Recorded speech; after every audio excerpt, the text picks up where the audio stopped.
Hello, hello everyone. Welcome to Chaos and Order Art by Susan Holt. That is me. Today is August 6th, 2025, and it is Wednesday. So let's take a breath.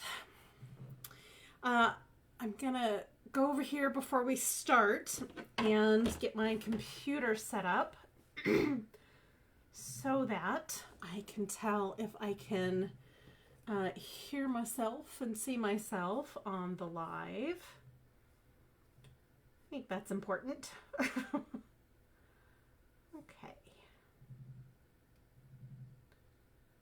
Let's see. I'm gonna open that up. Looks like we're getting there. Maybe I can tell if I can. There we are. Yay. So I know I can hear myself. I know I can see myself, which means you guys can too. So I also have it open and up so I can see your comments or questions as they pop up. I do see someone is here with us tonight. I don't see who it is. They haven't given me that information yet, but welcome, welcome. Before we get started too far, please give me all the thumbs up, all the little hearts, all the comments, all the questions. I appreciate each and every single one of those as the wonderful feedback that I need. So that's good. If you are watching in replay, go ahead and put hashtag replay down in the comments for me. That way I know you stopped by. If you are watching over on YouTube, please like and subscribe. Thank you very much. Today, I'm actually going to paint some little coaster blanks. I know I teased that I was going to be working on a 24 by 36 painting, but I have underestimated the dry time. So I poured the painting the night before last, and I did it on a canvas panel, which is the thin hard surface, and it warped. So I had to do my artist magic on it and reflatten it, and that involves getting parts of it damp, not wet, but damp again, weighting them down and making sure that the surface is flat, and it's not quite ready to come out from underneath the weights yet, which are actually some of my larger paint bottles that are on a paper towel. The paint is dry, but the under surface is not. So I need to wait probably another 24-ish hours, even from now, maybe a little bit longer, excuse me, before I can start working on that. So I apologize in advance that that's not what we're doing, but I do have other things that I need to work on, so we're all good to go. Before I get to painting the coaster blanks, though, I want to show you these. They're so cute. I've been making little earrings, well, big earrings, but look how cute those are. So cute. Ta-da! All red and gold. Oh, they're just adorable. I do need to put resin on them so that they are sturdy. Right now they are just the dried paint and are very flexible. And I don't think anybody would want their earrings to be that flexible and terrible. So not horrible, but terrible.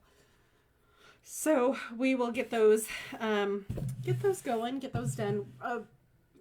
I will probably have those ready in November for the Christmas rush. If you want some before then, do let me know. I have a bunch of different little designs, and they're all super cute or pretty. However you want to think of them as. Oh, I see Trina's here. Hey, welcome, welcome.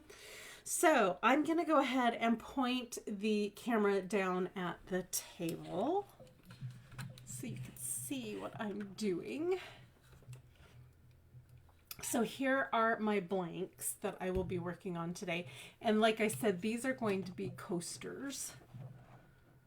So there we go. I think let's put this over here a little further. So it's kind of in the center-ish. There we go. Because I'll be working on this as my paper towel so I don't get a bunch of stuff on the surface on the table, because the paint skins I'm using will pick up the paint on the table and I don't want that. So as I said,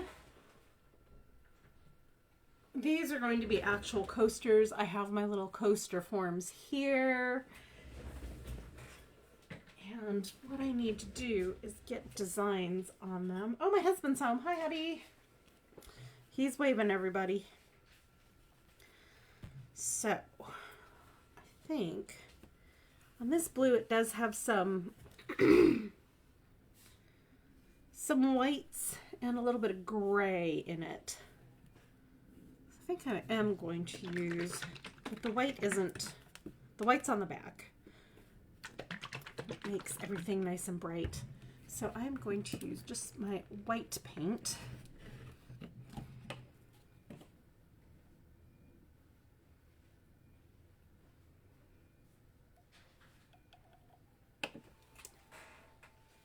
On this. And just go ahead, get my brush wet.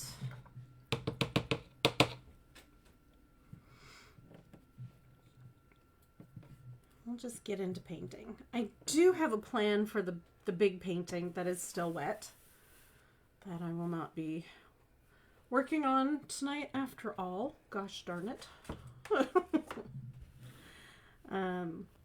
But it is going to be a bubble painting. This is not, but the big painting is. And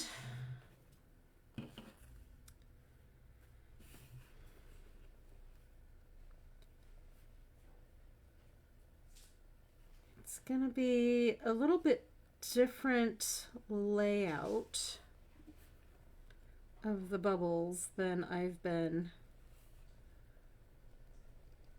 doing so far. I've been following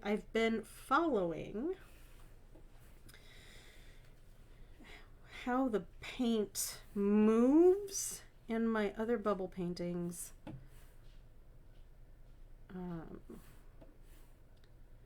Because I want to have a bunch of movement in them. And since the paint flows nicely for pour paintings, it does already have some movement built in.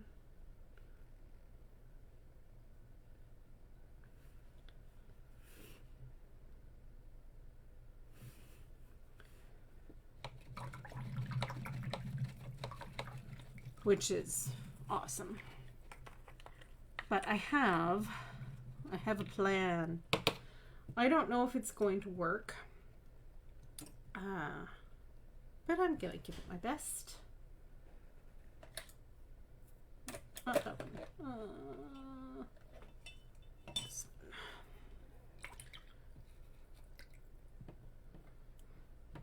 I'm gonna do my best.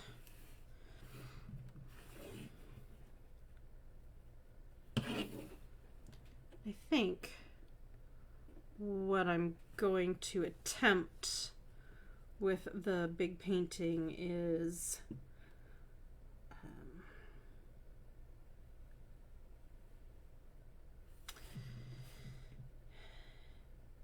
it's going to be kind of figurative, human figures or a human figure, but I need to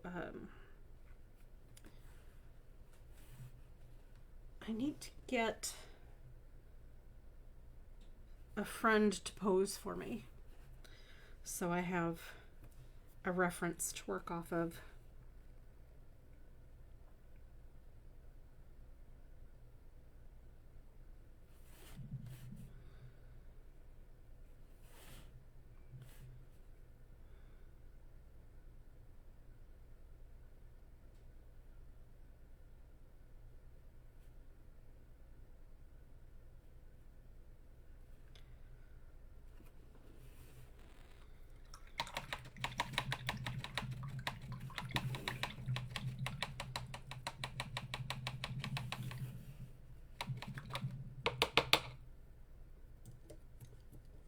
But I think that's all I'm going to tell you about that for now. Just teaser it. And if it goes completely awry, then it'll just be a regular bubble painting. Oh, I did go to a how to critique art better, because I belong to a critique group up at the Arizona Artists Guild. And we had a lovely artist who is well known in the art community throughout the U.S. as being someone who gives very good critiques. The way she gives them is fantastic. So she taught a class on how she critiques art to make it better. I'm not talking about finished art. I'm not talking about her being an art critic. I'm talking about being someone who helps other artists make better art. So that was super enjoyable. And a couple of people who have seen my work before didn't think they were bubbles. They thought they were optics, like optic lenses, glasses lenses, microscope lenses, that kind of thing. So I'm titling them with kind of optics in mind at this point, to see if that makes a lot more sense of what they are to me as the artist. Yeah, I still think they're bubbles. In my mind, they are bubbles, but it's good to know that they're not bubbles in everybody's mind.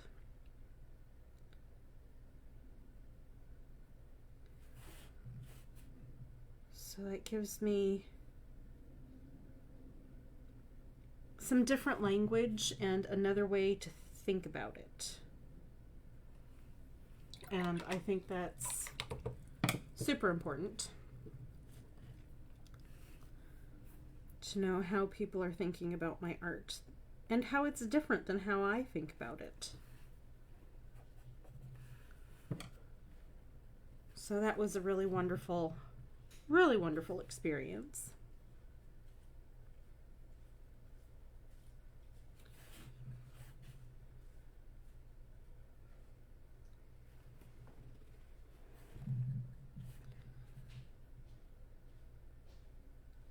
So I've got some thinking to do on, do I want to keep calling these bubble paintings? Do I want to call them optics paintings? Do I want to refer to them as some sort of lenses? Like glasses lenses?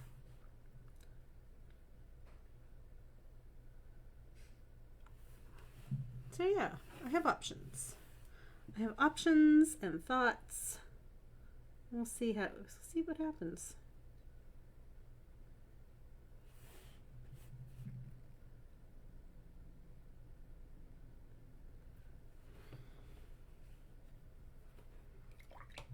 I'm pretty sure either way I'm still going to be calling them bubble paintings in my head or when I talk about them.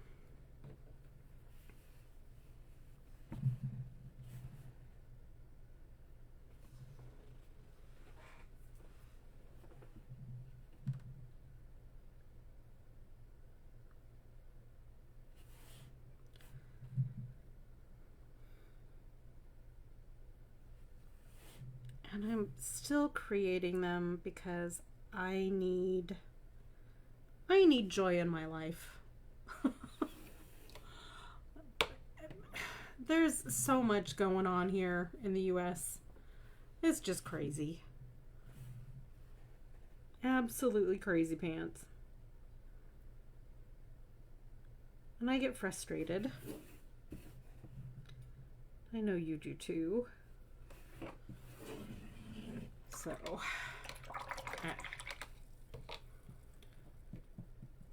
it's just gonna be, it is what it is until it gets fixed.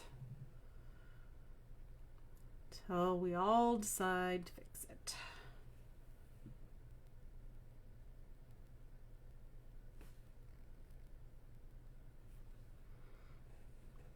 So until that happens, I'm gonna keep making things that make me happy, bring me joy, and hopefully they make you happy and bring you joy as well.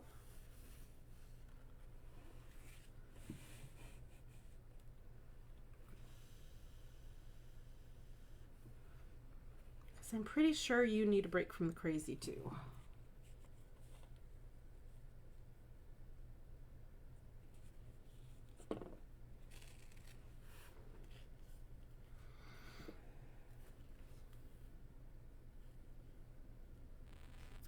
Part of the fun of doing these little rounds for jewelry or coasters or the flip signs, the done, not done, clean, dirty, washed.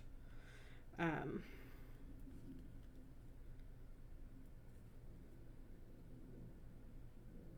think I like it that way.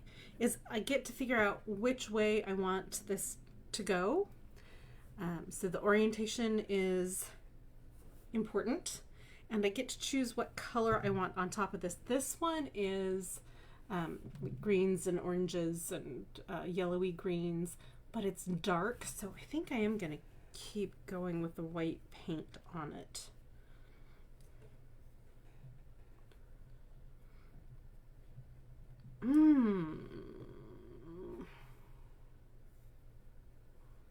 Maybe.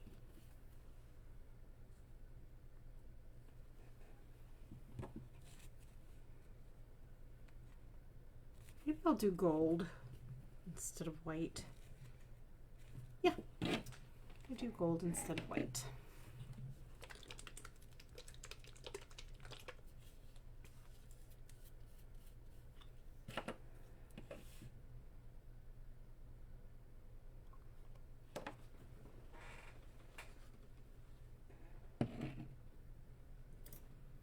Because why not? Gold and green go beautifully together, and the gold will pick up kind of some of this oranginess that's in the top and highlight it. So that'll look nice. That will look nice.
Mesa in there.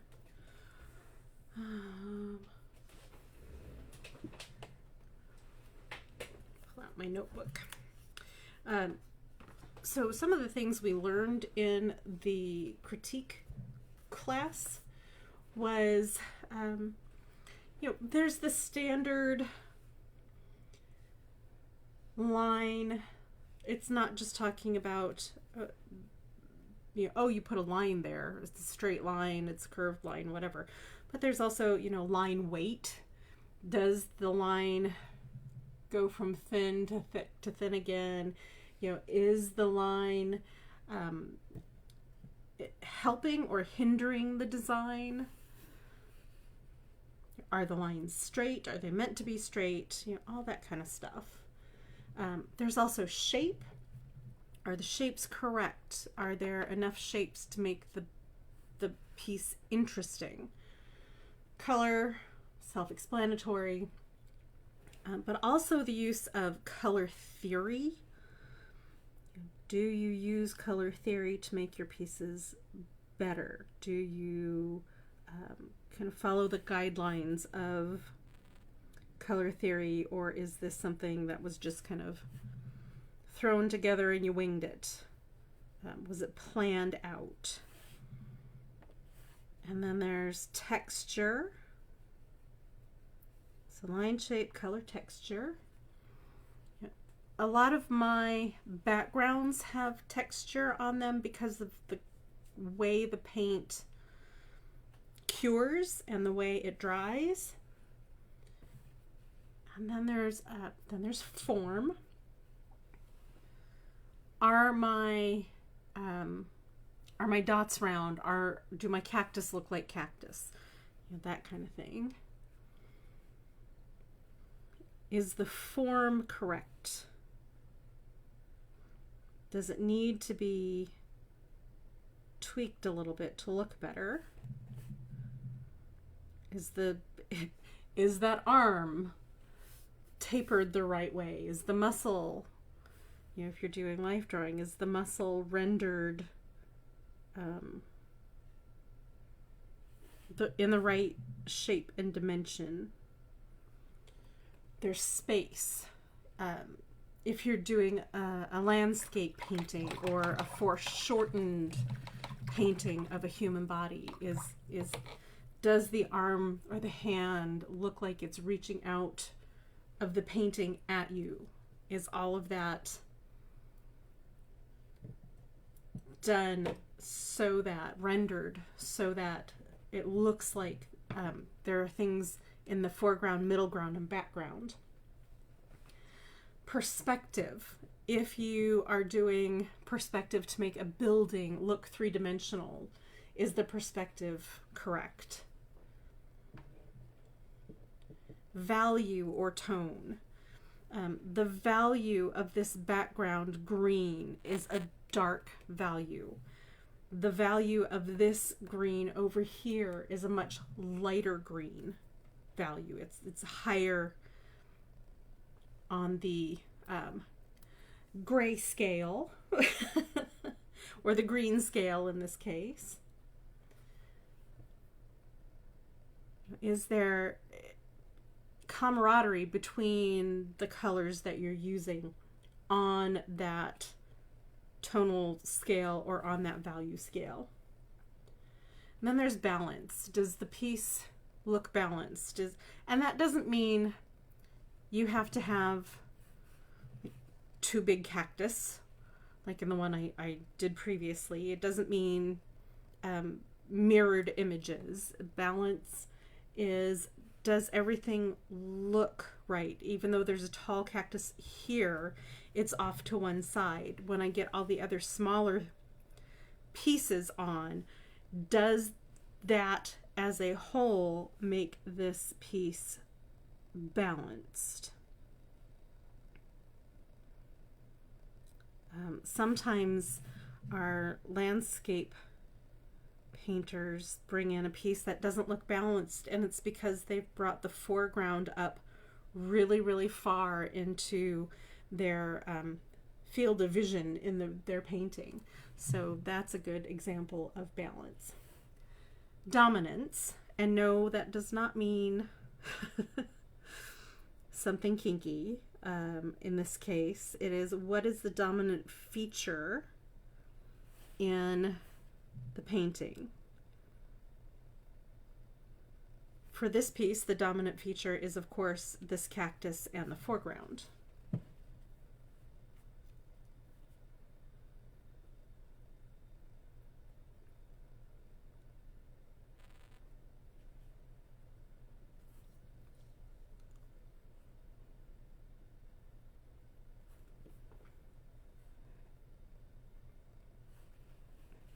Is it taking over? Is it balancing well? Is it playing well with everything else that is on my field, on my background here? Is there movement? The undulation of the earth on here, of this little mesa, is not straight across, so that gives it movement. The fact that I have a large canvas here, a smaller cactus there, and we'll put in a few more small cacti, means that it looks like your eye can go back in the field of vision. So that means that it does look like you can move your eye through. There is movement. If I put a little bird up in a corner or something, does it look like that bird is floating in the air? Does it look kind of tilted so it looks like it's moving? So there's all sorts of ways you can get movement in a piece. And then pattern. I don't have a set pattern. I just put on what I think looks good, but there's a pattern of saguaro cacti on this future coaster, and it is a repeating pattern. On some of my spiral pieces, I only have one spiral, and that is definitely a main pattern.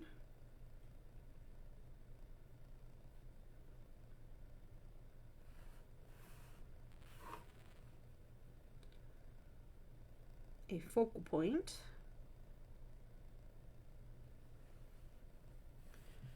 There's also rhythm in paintings.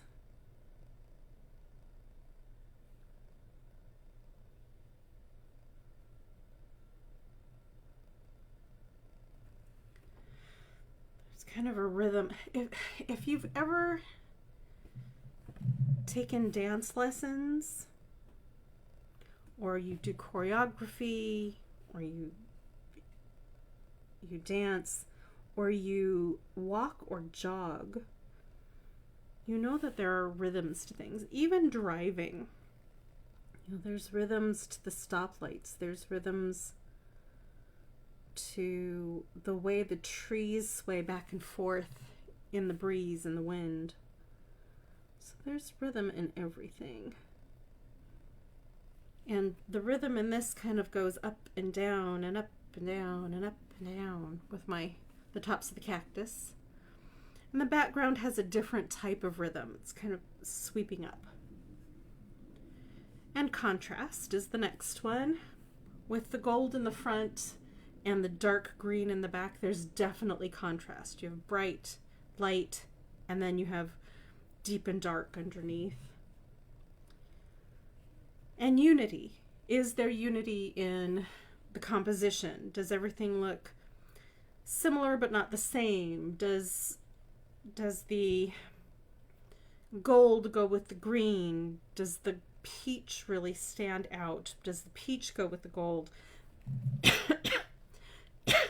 Excuse me. To make one unified piece. And I think it does. I do. I think it does.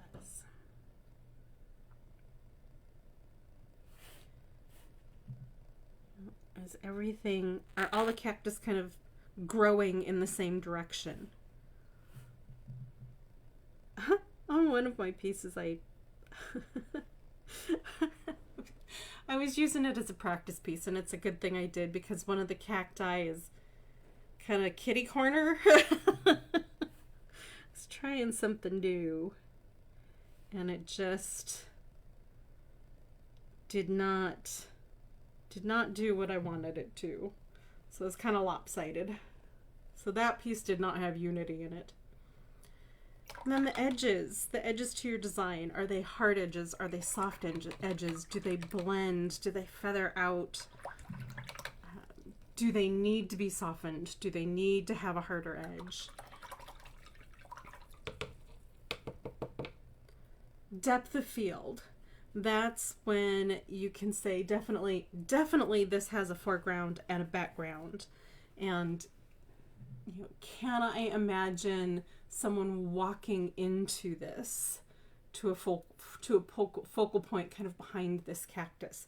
Absolutely, I can. Then there's harmony of color.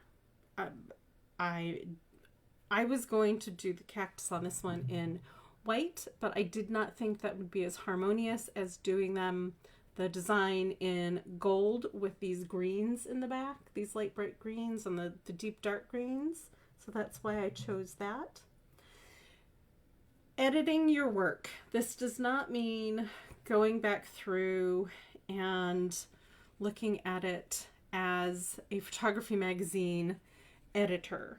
This means, do I have, look at it with a critical eye. Do I have enough things in the painting to make it look like it's a harmonious setting, a harmonious, sorry, my brain is focused on something else. Is it cohesive? That's the word I was looking for. Is it cohesive? If not, you got to figure out why and where to fix it. Does it need to be edited? And this means, is there something there that makes it too much?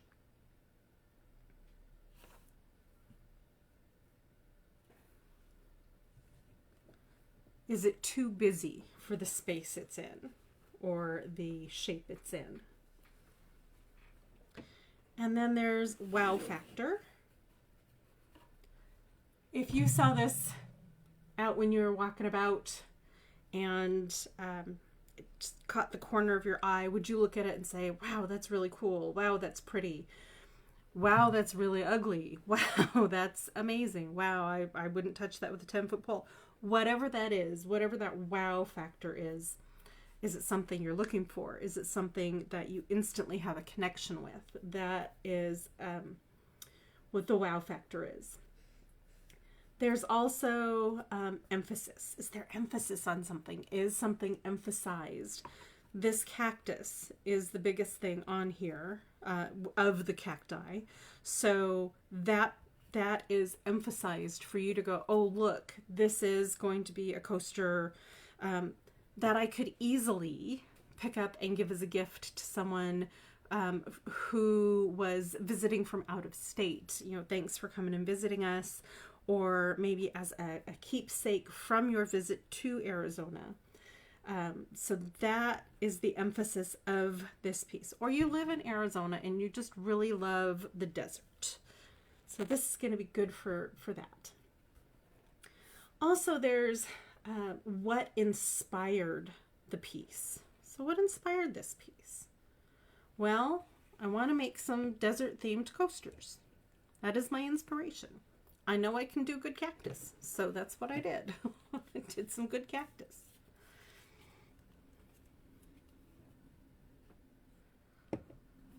You also need to look at what the eye is drawn to in art that you're looking at. And sometimes you can infer the intent of the art without talking to the artist. A lot of times you cannot. But the intent behind the piece is the intent behind the piece can be important. Sometimes it's not. It depends on the art, depends on the artist. And then we want to look at the mood. Does the mood say it's a light, bright summer day, it's dark and moody, it's nighttime, we're out camping, and there's an owl that won't let us go to sleep? What is the mood of the piece? And there's a bunch of other stuff that we learned in this how to critique class. It's kind of just one section of what we learned. And I found it endlessly fascinating. So I was really happy that I was able to take this class. And that is one of the reasons I really enjoy being a part of an artists guild, is because there's always someone teaching the rest of us. It doesn't matter if I have, 30 years experience or 12 days experience. There's classes, there's workshops, there's demos, and I find that when I go to these offerings that I always learn something. And this critique class was just completely amazing because I learned how to look at my art a little bit differently as well. So I wanted to really kind of dig in and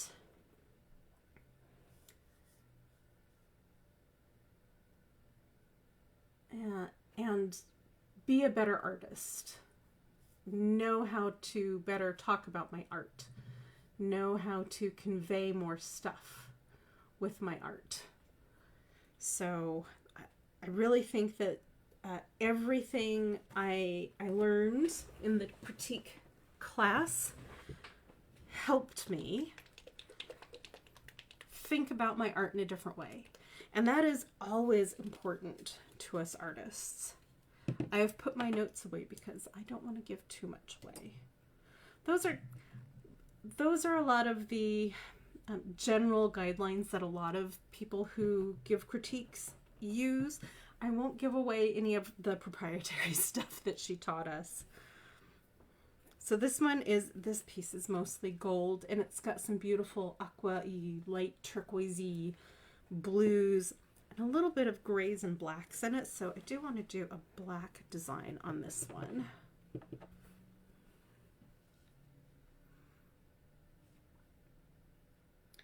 Today I'm doing the cactus designs. I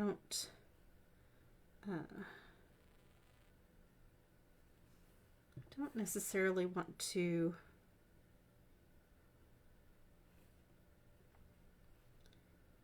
do some of the other designs that I have in my head because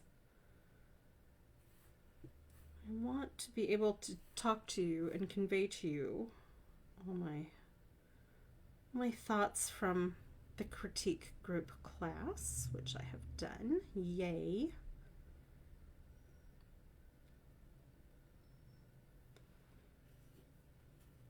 And to answer anybody's questions. I don't think we have any questions. Oh, I see Jamie is here. Margaret is here. And Melissa Ann is here. Hello, hello, ladies. And I know Jennifer is watching, but she's she's not showing up. But I know she is watching because she was just over for dinner. Haha. So I got some good bestie time this week. It's really helped my mental health, which is fantastic.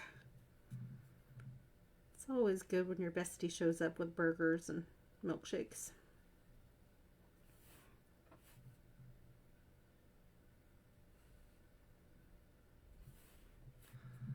Poor hubby missed out. He was at a work meeting. Ha ha.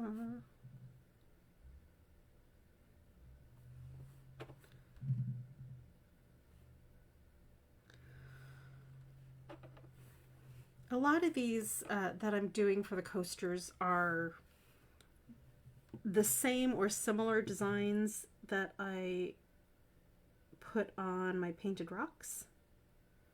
So if they look similar to you, that is why.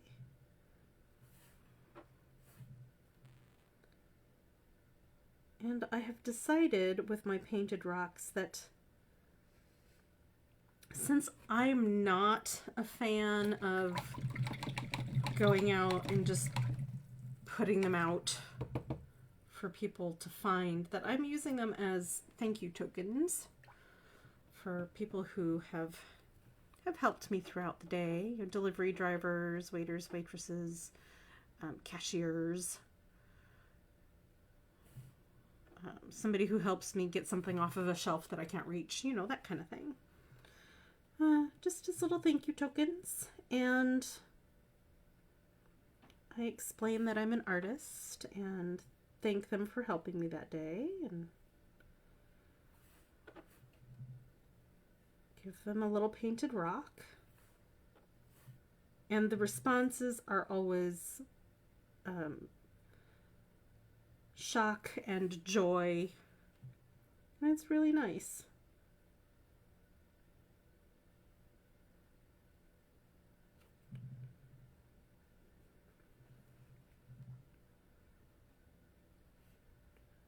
My hubby and my bestie have seen me in action doing this, and they both just giggle.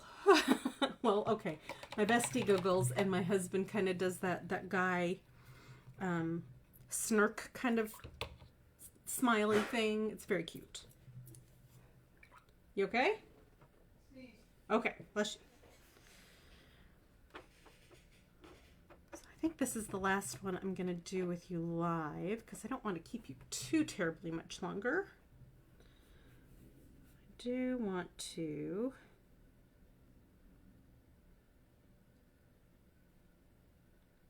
get this one done. And then I will be off for my evening.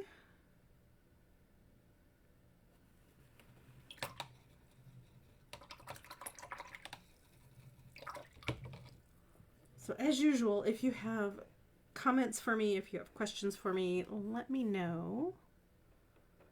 I will gladly answer for you.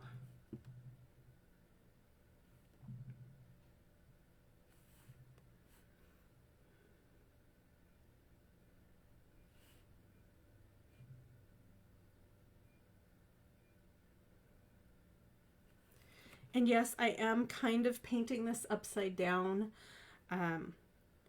I find that when I need to draw a straight or straight-ish line, if I move the way my hand wants to move naturally, I get a better pull the first time, and I don't have to go back through and erase and redo it.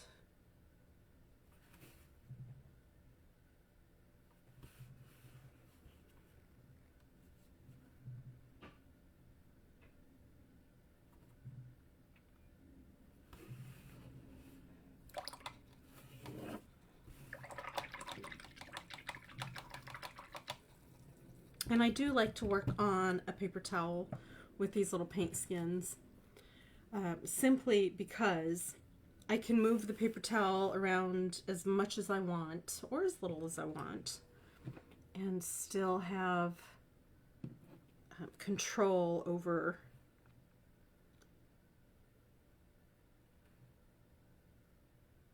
my little scrap of paint here. Because the acrylic paint does stick to the acrylic paint on my desk, and it makes it harder to move around. So this is, it's like when you're baking cookies and you put down parchment paper, you can kind of move stuff around a bit. That's the same concept as this.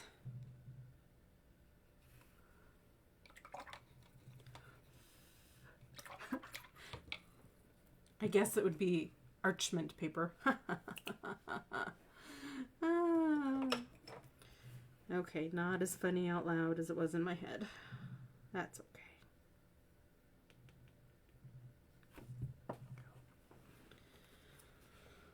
Okay, so I have done 3 of these for you today. I've done the blue and white, the green and gold, and the gold and black.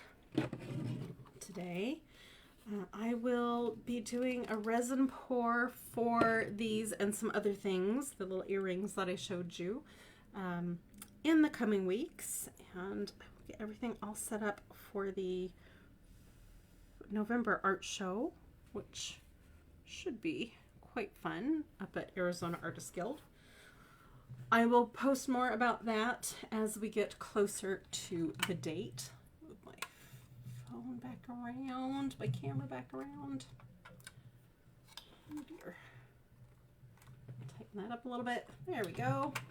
So that's going to be it for me tonight. I want to thank you all so much for being here, watching me work, listening to me prattle on about what I learned at the critique group workshop.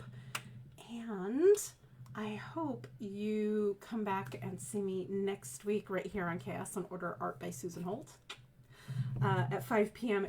Arizona MST, Mountain Standard Time, because I will probably be working on that big painting from the other table that is still drying, that I completely mismanaged my dry time on it. So I apologize if you were here to see that and I disappointed you. So I hope that you learned, I hope that you learned a few things tonight, and I hope you enjoyed watching me paint and listen to me talk about critique stuff, art critiques. So that's going to do it for me tonight. I hope you have a wonderful rest of your week and an artful weekend, and I will see you later. Bye, everyone.